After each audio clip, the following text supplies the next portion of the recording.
প্রাথমিকে শীঘ্রই আসছে বড় নিয়োগ। আজকে আমি এই বার্তাটি আপনাদের মাঝে উপস্থাপনা করব। তার আগে যারা এখনও আমার এই চ্যানেলটি সাবস্ক্রাইব করেননি অতি শীঘ্রই সাবস্ক্রাইব করুন এবং পাশে থাকা বেল আইকনটি বাজিয়ে দিন, কেননা আমি শিক্ষামূলক বার্তাগুলো আমার এই চ্যানেলে সর্বদাই আপলোড করে থাকি। সরকারি প্রাথমিক বিদ্যালয়ে শীঘ্রই সহকারী শিক্ষক নিয়োগের জন্য একটি বড় পরিসরে নিয়োগ বিজ্ঞপ্তি প্রকাশ করতে যাচ্ছে প্রাথমিক ও গণশিক্ষা মন্ত্রণালয়। এবার প্রায় 40,000 পদে শিক্ষক নিয়োগ দেওয়ার পরিকল্পনা রয়েছে বলে সংশ্লিষ্ট সূত্রে জানা গেছে। সংশ্লিষ্টদের সঙ্গে কথা বলে জানা গেছে, সরকারি প্রাথমিক বিদ্যালয়ে সহকারী শিক্ষক নিয়োগের বড় বিজ্ঞপ্তি প্রকাশের প্রস্তুতি নিচ্ছে সরকার। 30,000 সহকারী শিক্ষকের পদোন্নতি সংক্রান্ত জটিলতা নিরসনের পর নিয়োগের বিজ্ঞপ্তি প্রকাশ করা হতে পারে। প্রাথমিক ও গণশিক্ষা মন্ত্রণালয় সূত্রে জানা গেছে, বর্তমানে প্রাথমিকের সহকারী শিক্ষক পদে প্রায় 8,043টি শূন্য পদ রয়েছে। এর সংখ্যা প্রতিদিনেই বাড়ছে। এছাড়া 30,000 সহকারী শিক্ষক প্রধান শিক্ষক পদে পদোন্নতি পাবে, ফলে সব মিলে প্রায় 40,000 শিক্ষক নিয়োগ দেওয়া হতে পারে। এ বিষয়ে প্রাথমিক ও গণশিক্ষা মন্ত্রণালয়ের এক কর্মকর্তা জানান, প্রাথমিকে শিক্ষকের পদ শূন্য থাকায় শিক্ষার জন্য বড় ধরনের ক্ষতি। যদিও বর্তমানে 30,000 সহকারী শিক্ষকের পদোন্নতি সংক্রান্ত একটি বিষয় আদালতে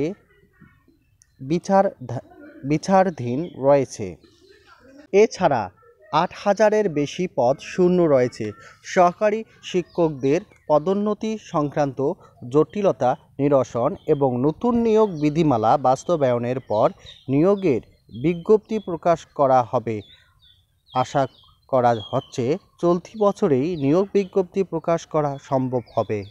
অপরদিকে নিয়োগ বিজ্ঞপ্তি প্রকাশের আগে নিয়োগ বিধিতে বেশ কিছু বিষয় পরিবর্তন আনার চিন্তা করা হয়েছে।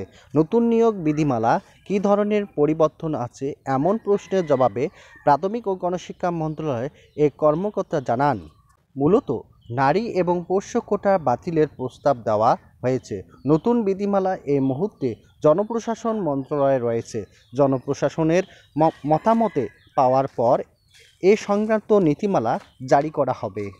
সংশ্লিষ্টদের সাথে কথা বলে জানা গেছে, 2009 খ্রিস্টাব্দে একটি মামলার কারণে সারা দেশে পদোন্নতির মাধ্যমে প্রধান শিক্ষকের শূন্য পদ পূরণ বন্ধ হয়ে যায়। 2014 খ্রিস্টাব্দে এ মামলার নিষ্পত্তি হয়, কিন্তু একই বছর প্রধান শিক্ষকের পদ দ্বিতীয় শ্রেণীতে উন্নতি করা হয়। তেই পদের নিয়োগ ও পদোন্নতি বিষয়টি চলে যায় বাংলাদেশ সরকারি কর্মকমিশনের অধীনে, ফলে আবারও বন্ধ হয়ে যায় পদোন্নতির মাধ্যমে শূন্য পদ পূরণ।